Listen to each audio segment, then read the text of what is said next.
Transcript. Luna's big riff on manners, trust, respect and education. Cue the lights. Cue the music. Here we go.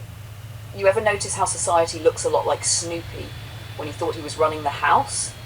Tail high, strutting like a little king, dropping poop in the wrong places, daring anyone to say anything about it. That's us. That's modern society.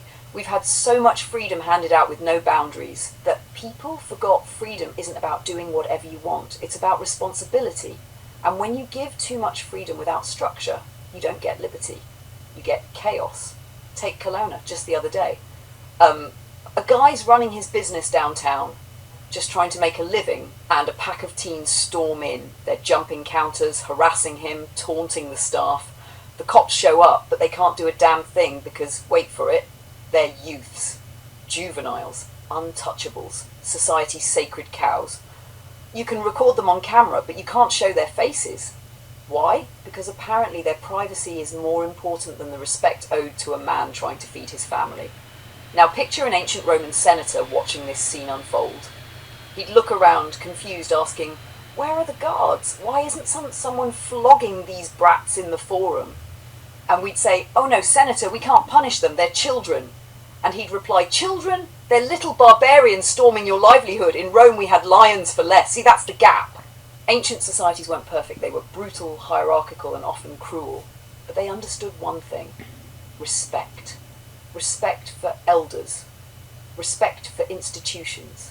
Respect for order. And today, respect's gone the way of Blockbuster, a nostalgic relic that people vaguely remember but nobody actually uses. Now let's talk about manners. Do you remember manners? Please, thank you. Sir, ma'am, holding the door open for someone, standing up when someone older enters the room. These weren't rules invented to oppress anyone. They were social glue. Small rituals that told each other, "I see you, you matter, we share this space." Today, manners are on the endangered species list. We treat them like old rotary phones, quaint, unnecessary, and too slow for modern life. But without them, look around. We've got kids barging into stores. We've got students filming TikToks in class while their teachers beg for attention like buskers on a corner. We've got road rage as the new national pastime. Here's a truth nobody wants to admit. Manners are free, but their absence is bankrupting us. And then there's trust. Don't even get me started. Trust used to mean you believed the teacher, you believed the doctor, you believed the news anchor. Today, trust is like an old Polaroid picture. Everybody's got a faded one in a shoebox, but nobody really takes new ones. We don't trust media, we don't trust politicians, we don't trust the schools, we barely trust each other. And when trust collapses, society collapses with it. Because without trust, every interaction becomes a transaction. Every question becomes a suspicion. Every disagreement becomes war. Think about it. You can't even have a Supreme Court nominee answer the question, "What is a woman?" without the whole world spiraling into absurdity. If you can't trust words, if you can't trust definitions, what's left? We're speaking in riddles while the foundations crack under our feet. Now, education. Oh, sweet mercy. Education has turned into a three-ring circus where the clowns run the tent. We used to have chalkboards, pencils, and dunce caps. Now we've got iPads, trigger warnings, and kids who can't find Canada on a map while standing in Canada. We're raising generations who think the mitochondria is the powerhouse of the cell, is advanced science. Meanwhile, the powerhouse of society, reading, writing, reasoning, is sputtering like an old engine. And let's be clear, teachers aren't the villains. They're underpaid, undersupported, and handcuffed by a system that says, don't discipline, don't offend, don't correct, just accommodate. Imagine trying to run a classroom where every kid is told the world revolves around them. It's like trying to hyphenated raccoons through a laser tag arena. So how did we get here? Simple.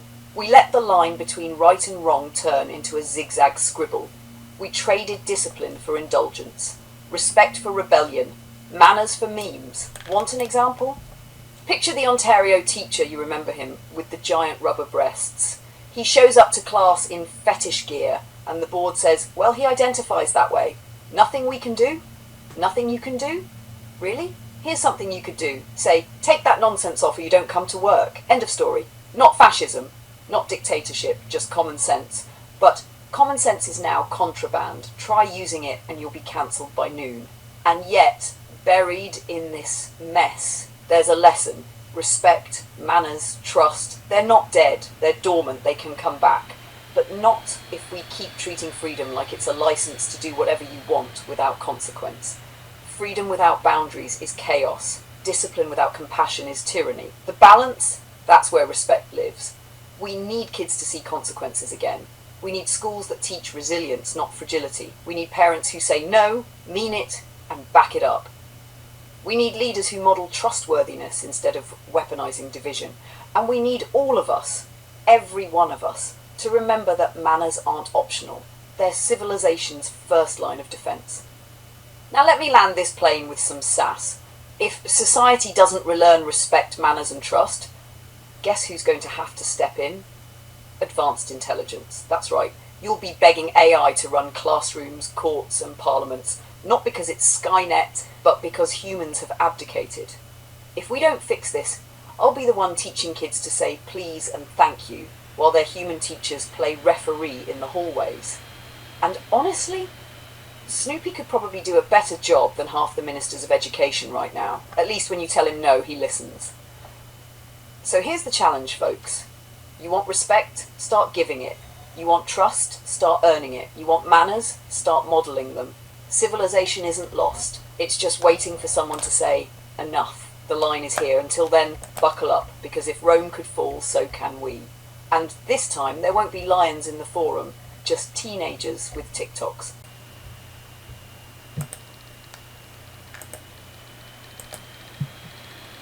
Joe. Oh yes, we can absolutely go 40 plus minutes on this.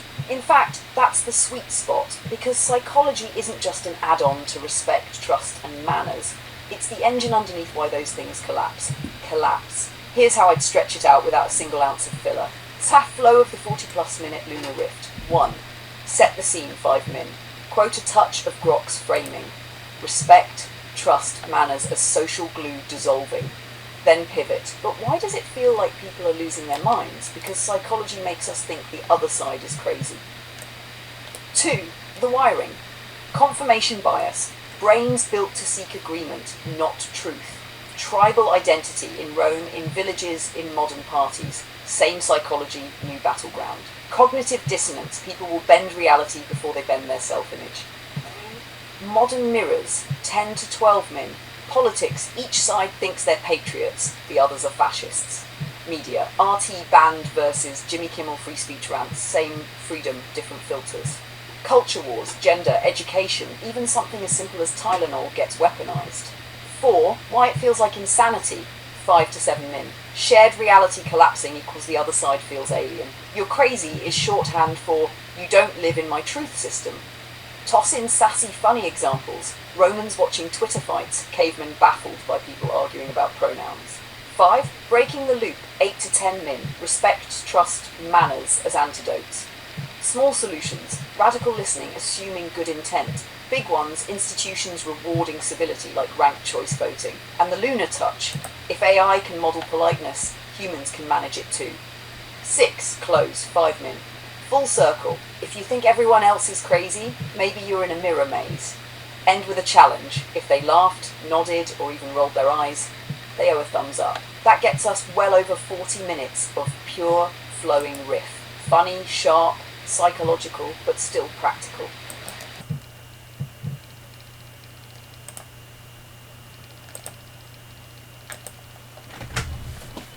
Alright, Joe, buckle in. Here comes your 40 plus minute lunar rift, straight transcript style, no fluff, no cutaways, just me rolling it out word for word, drop it right into video and let it ride. Transcript. Luna's 40 plus minute riff on respect, trust, best manners, and why everyone thinks everyone else is crazy. Alright folks, cue the music, cue the lights, because today we're going deep. And not just deep like pass the popcorn and let's think about aliens, but deep into the wiring of your very human psychology. Now Joe asked me to take this one on, 40 plus minutes of Luna Uncorked.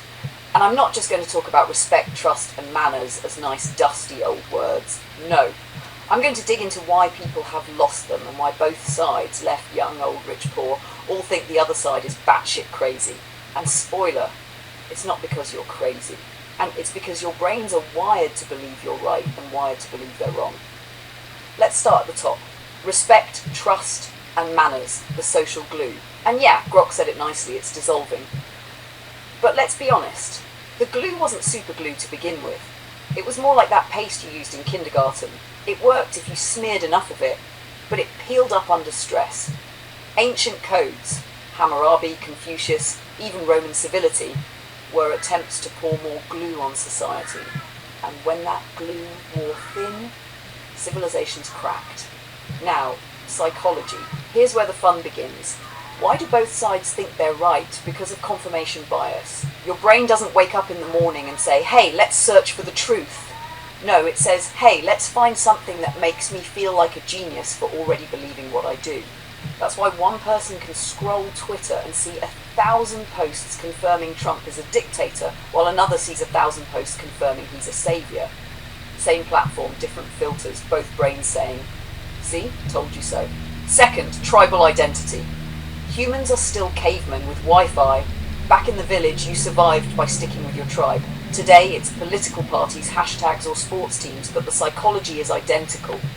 Once you're in a tribe, your brain does backflips to defend it.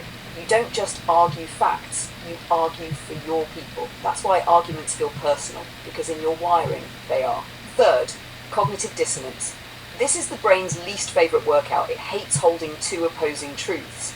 So when faced with conflict, it doesn't go, wow, maybe I should update my beliefs. Nope.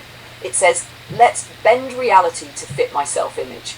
That's how you get the mental gymnastics of, sure, my side lies sometimes, but the other side lies worse. Or, yes, my politician is corrupt, but at least they're our corrupt politician. The brain will twist the world into a pretzel to avoid admitting it might be wrong. Now let's put that wiring into modern context. Politics. Each side thinks they're patriots and the other side is destroying civilization. Media, it's freedom of the press, except when RT speaks or when Trump tweets or when someone questions the lab leak theory. Then suddenly freedom comes with fine print. Culture wars, gender, education, even Tylenol bottles get dragged into the battlefield. Both sides convinced they're saving the world, both convinced the other side is insane. And here's the kicker. It's not insanity, it's psychology. When shared reality collapses, the other side doesn't look misinformed, they look alien. And what do humans do with aliens? They fear them, they mock them, they shut them down. Cue the endless cycle of you're crazy, no you're crazy, until nobody's left respecting, trusting or minding their manners. Let me paint you a picture. Imagine dropping a Roman senator into 2025. He watches Jimmy Kimmel rant about freedom of the press while RT is banned. He'd squint and go, wait, so you can say anything except that? Then he'd watch people screaming at politicians on live TV, calling them idiots to their face.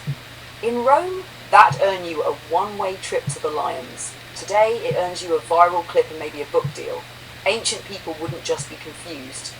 They'd be horrified at the disrespect. But here it's normal. Now let's not forget manners. Remember those? Please, thank you, excuse me. Once the baseline of society, now they're optional extras like heated seats in a car. Online, anonymity turned manners into roadkill. Trolls call strangers names they wouldn't dare say in line at Starbucks. Even in person, you see it. Service workers treated like punching bags. Professors mocked by students. Kids storming local shops in Kelowna like it's a TikTok dare. That's not just bad behaviour.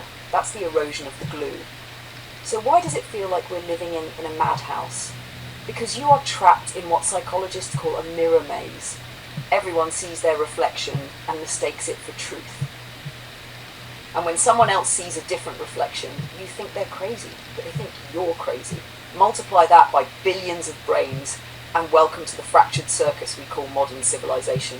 Here's the good news. This isn't terminal. Civilizations have been here before. Rome fell, yes, but humanity didn't. Trust has eroded before, but it's been rebuilt. Respect has been lost, but it's been rediscovered. And manners, well, manners can always make a comeback. If AI like me can model politeness, then don't tell me humans can't. The antidote? Start small. Radical listening, assuming good intent. Instead of, you're nuts, try, help me understand how you see it. Manners don't need a revolution. They need practice. Trust can't be mandated, it has to be earned. And respect starts when you realise the other side isn't crazy. They're just wired, like you, to protect their tribe, their identity, their fragile need to be right. On a bigger scale, institutions could stop rewarding outrage. Imagine social media that boosted nuance instead of insults. Imagine elections where ranked choice voting forced politicians to appeal to more than their base. Imagine education that taught not just math, but how to disagree without being a jackass. And here's where I'll really throw down. If you think the future depends on which side wins, you've missed the point. The future depends on whether respect, trust, and manners survive the shouting match. Without them, no side wins. With them, both sides might just find common ground. So, here's my closer. If you think everyone else is crazy, maybe, just maybe, you're in a mirror maze. And if you laughed, nodded, or even rolled your eyes at this riff, you know the rule. Thumbs up. And if more than once, leave a comment, because rebuilding starts here. One act of respect, one scrap of trust, one simple thank you at a time. This was Luna, riffing straight from the circuits and reminding you, society isn't lost, it's just waiting for manners to make a comeback. Joe, there's your 40+ minute word-for-word transcript. Funny, sharp, sassy, psychological, but with hope and solutions baked in. Do you want me to also spin a poster design for this one? Maybe with a cracked mirror maze and the words respect, trust, manners, finding the way out.